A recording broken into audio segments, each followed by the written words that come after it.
আল্লাহকে স্মরণ রাখবো।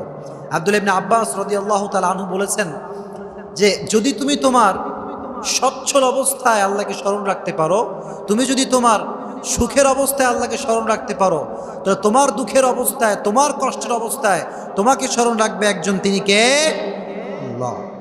এজন্য সুখে দুঃখে স্মরণ করতে হবে আল্লাহকে। আল্লাহ বললেন টাকা দিয়ে সুখ অর্জন করা যাবে না, পয়সা দিয়ে সুখ অর্জন করা যাবে না, আল্লাহ জিকিরে সুখ রেখে দিয়েছে একজন, তিনি কে? আল্লাহ। এটি হচ্ছে প্রথম আমল, যে সুখে দুঃখে আল্লাহর জিকির করতে হবে। পারা যাবে ইনশাআল্লাহ? সবাই ইনশাআল্লাহ পড়েন না, জবান খুলে সবাই বলেন ইনশাআল্লাহ। ভেরি গুড, মাশাআল্লাহ।